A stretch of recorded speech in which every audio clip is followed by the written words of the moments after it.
The Gilgo Beach serial murders will be one of the hot topics at next week's CrimeCon that's taking place in Nashville.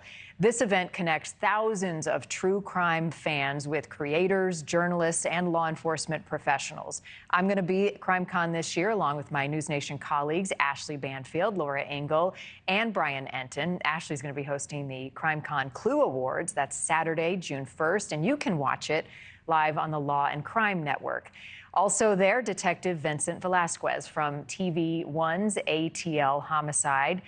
Thank you for being with us this morning to talk about CrimeCon. I'm excited to go. This will be my first time to be at CrimeCon. Have you attended before? Yeah, Marni. So last year was our first time TV1 attended, and we did, myself and my homicide partner, David Quinn, in Orlando, Florida, and it was phenomenal. It's an experience that true crime fans would love to come to, and this thing is packed. It's thousands of people that attend this thing. So what is it about true crime, Vincent? I mean, this is what you do for a living, trying to solve cases, but why has it become so popular? What was the turning point that has garnered so much attention in the last few years?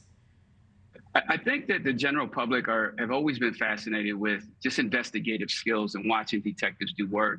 And they themselves try to help solve crimes. And to be honest, my whole career was based on getting information from people and just regular citizens. So we need their help. And I think what you see at CrimeCon is not just all the true crime professionals and everyone that did this work in that space.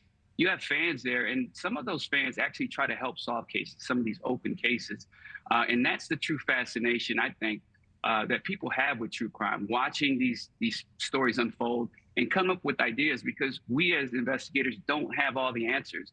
And many times we have to rely on the public for help. Yeah, the public plays such an important role. We do a weekly missing series here on NewsNation every Thursday, and the public is pivotal in watching those stories and sharing them. And I have found over the last couple of years, we've done 150 cases, the hope that that provides families to get closure in their case and to get answers.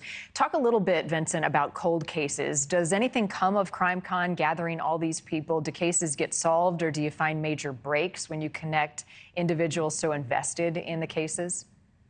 I think what happens is people who actually attend these seminars and these breakout sessions, and they start delving into some of these cold cases, there are people there from law enforcement that are actively investigating the case, that attend these conferences. And there's those of us in the true crime space that filter that information back to those investigators to try to help.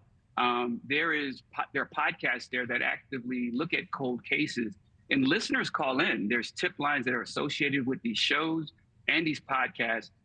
So it's a collaborative effort of everybody. And I have seen last year, active investigators there from different agencies around the country, because we, as a cold case investigator, we don't leave any stone unturned. So these investigators are there hoping that they can get some information or ideas. And what's really important, there are a lot of family members of especially homicide victims that attend CrimeCon, especially. To see that advocacy for them, that's a whole nother piece of CrimeCon that I don't think a lot of people understand. Yeah. Thank you for watching. Go to newsnationnow.com to find NewsNation on your television provider. And don't forget to click the red subscribe button below to get more of NewsNation's fact-driven, unbiased coverage.